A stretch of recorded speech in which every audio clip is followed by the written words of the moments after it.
ಈ ದಿನ ನಾವು ಟೊಳ್ಳುಗಟ್ಟಿ ಎಂಬ ಪಾಠವನ್ನ ನೋಡೋಣ.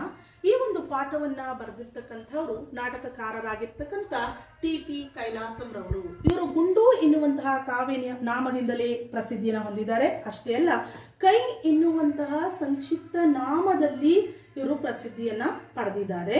ಇವರು ಕ್ರಿಸ್ತಶಕ 1885ರಲ್ಲಿ ಬೆಂಗಳೂರಿನ ತಾರಾಮಂಡಲ ಪೇಟೆಯಲ್ಲಿ ಇವರು ಜನಿಸಿದರು. ಇವರ ತಂದೆಯ ಹೆಸರು ತ್ಯಾಗರಾಜ ಪರಮಶಿವ ಅಯ್ಯರ್. ಇವರು ತಮ್ಮ ವಿದ್ಯಾಭ್ಯಾಸವನ್ನ ಟಿ.ಪಿ. ಕೈಲಾಸಂರವರು ತಮ್ಮ ವಿದ್ಯಾಭ್ಯಾಸವನ್ನ ಮದ್ರಾಸ್ನ ಹೈಸ್ಕೂಲ್ನಲ್ಲಿ ಆರಂಭಿಸಿದ್ರು. ಅದಾದ ನಂತರ ಮದ್ರಾಸಿನ ಪ್ರೆಸಿಡೆನ್ಸಿ ಕಾಲೇಜಿನಲ್ಲಿ BA ಪದವಿಯನ್ನು ಕೂಡ ಪಡ್ಕೊಳ್ತಾರೆ. ಅದಾದ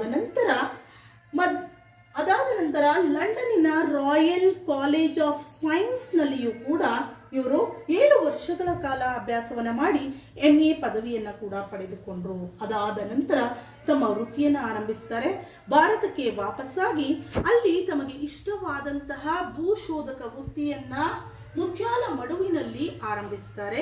ಸುಮಾರು 5 ವರ್ಷಗಳ ಕಾಲ ಸತತವಾಗಿ ಆ ವೃತ್ತಿಯನ್ನ ಮಾಡುತ್ತಾರೆ. ಅದಾದ ನಂತರ ಈ ಒಂದು ವೃತ್ತಿಗೆ ರಾಜೀನಾಮೆಯನ್ನ ನೀಡಿದ್ರು. ಇವರು ಟಿ.ಪಿ. ಕೈಲಾಸಂರವರು ತಮ್ಮನ್ನು ತಾವು ಕರ್ನಾಟಕ ಪ್ರಹಸನ ಪಿತಾಮಹ ಅಂತ ಹೇಳಿ ಹೇಳ್ಕೊಂಡಿದ್ದಾರೆ. ಪ್ರಹಸನ ಅಂತ ಹೇಳಿದ್ರೆ ಇವರಿಗೆ ಭೂಶೋಧಕ ವೃತ್ತಿಯಲ್ಲಿ ತುಂಬಾ ಇಂಟ್ರೆಸ್ಟ್ ಇತ್ತು, ಆಸಕ್ತಿ ಇತ್ತು. ಹಾಗಾಗಿ ಅವರನ್ನ ತಮ್ಮನ್ನು ತಾವೇ ಪ್ರಹಸನ ಪಿತಾಮಹ ಅಂತ ಹೇಳಿ ಕರ್ಕೊಂಡಿದ್ದಾರೆ. ಅದರಲ್ಲಿ ಏನೂ ಉತ್ಪ್ರೇಕ್ಷೆ ಇಲ್ಲ. ಅದೇ ತರ ಇವರು ಕನ್ನಡಕ್ಕೊಬ್ಬನೇ ಕೈಲಾಸಂ ಎನ್ನುವಷ್ಟು ಖ್ಯಾತಿಯನ್ನು ಪಡ್ಕೊಂಡಿದ್ದಾರೆ. ಇವರನ್ನ ಅಭಿನಯ ಚತುರ ಕೈಲಾಸಂ ಅಂತ ಹೇಳಿ ಕೂಡ ಕರಿತೀವಿ. ಅಷ್ಟೇ ಅಲ್ಲ, ಇವರು ಟೊಳ್ಳುಗಟ್ಟಿ ಎನ್ನುವಂತಹ ಒಂದು ನಾಟಕವನ್ನ ಬರೆದ್ರು. ಆ ಒಂದು ನಾಟಕಕ್ಕೆ ಬೆಂಗಳೂರಿನ ಅಮೆಚೂರ್ ನಾಟಕ ಸಂಘದ ವತಿಯಿಂದ ಇವರಿಗೆ ಬಹುಮಾನವೂ ಕೂಡ ದೊರೆತಿದೆ. ಇದು ತುಂಬಾ ಪ್ರಸಿದ್ಧವಾಗಿರ್ತಕ್ಕಂತಹ ಒಂದು ನಾಟಕ ಟೊಳ್ಳುಗಟ್ಟಿ. ಇದಕ್ಕೆ ಬಹುಮಾನವೂ ಕೂಡ ದೊರೆತಿದೆ. ಅಷ್ಟೇ ಅಲ್ಲ, ಇವರು 1945ರಲ್ಲಿ ಮದ್ರಾಸಿನಲ್ಲಿ ನಡೆದಂತಹ 29ನೆಯ ಕನ್ನಡ ಸಾಹಿತ್ಯ ಸಮ್ಮೇಳನದ ಅಧ್ಯಕ್ಷತೆಯನ್ನು ಕೂಡ ವಹಿಸಿದ್ರು. ಇವರಿಗೆ ಸಾಕಷ್ಟು ಪ್ರಶಸ್ತಿಗಳು, ಗೌರವಗಳು ಕೂಡ ಸಿಕ್ಕಿವೆ. ಇವರು ರಚಿಸಿರ್ತಕ್ಕಂತಹ ಪ್ರಮುಖ ಕೃತಿಗಳ ಬಗ್ಗೆ ನಾವೀಗ ನೋಡೋಣ.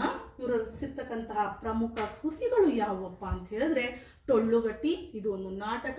ಅದಾದ್ಮೇಲೆ ಹುತ್ತದಲ್ಲಿ ಹುತ್ತ, ನೆಕ್ಸ್ಟ್ ಹೋಮ್ ರೂಲು, ಬಹಿಷ್ಕಾರ, ನಮ್ಮ ಕ್ಲಬ್ಜು, ಬಂಡವಾಳವಿಲ್ಲದ ಬಡಾಯಿ, ಹೀಗೆ ಹಲವಾರು ಕೃತಿಗಳನ್ನ, ನಾಟಕಗಳನ್ನ ರಚನೆ ಮಾಡಿ ತುಂಬಾ ಖ್ಯಾತಿಯನ್ನು ಕೂಡ ಪಡ್ಕೊಂಡಿದ್ದಾರೆ.